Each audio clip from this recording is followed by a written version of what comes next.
বঙ্গাইগাঁও জেলায় প্রশাসনের উচ্ছেদ। জেলার ধনতলা অঞ্চলের নানকার গাঁওয়ে ৪৪ বিঘা জমিতে চলল প্রশাসনের বুলডোজার। ২৯টি পরিবার ঘরবাড়ি হারিয়ে খোলা আকাশের নিচে এসে দাঁড়িয়েছে। দীর্ঘ ৪০ বছর ধরে বসবাস করে আসছিল পরিবারগুলি। আগে একবার উচ্ছেদের নোটিশ পেয়ে নিজেরাই সরে যায় পরিবারগুলো, কিন্তু ফের একই জায়গায় তারা বসতি করে তোলে। বৃহস্পতিবার উচ্ছেদ অভিযানে নেমে ঘরবাড়ি ভেঙে দেয় প্রশাসন।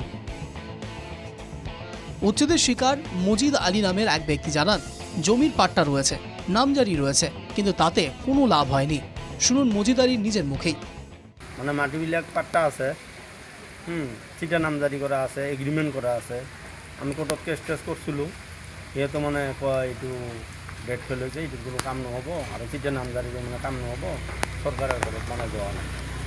মাজতে সিহঁতৰ মাজত মানে আছিল আৰু কি কয় দুই পাৰ্টি আছিল, ৰাজেন মাষ্টাৰ হৰ আৰু ৰবেন হৰ, দুটা মানে দল আছিল। সেই দল মানে এটা নাহা কৰিছিল সিহঁতৰ।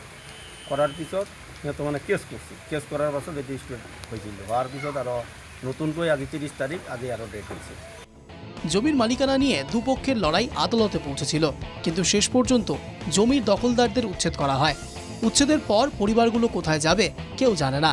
প্রশাসনের কাছে বিকল্পের আবেদন জানিয়েছেন উচ্ছিন্ন মানুষরা। Bureau report, NKTV Bangla.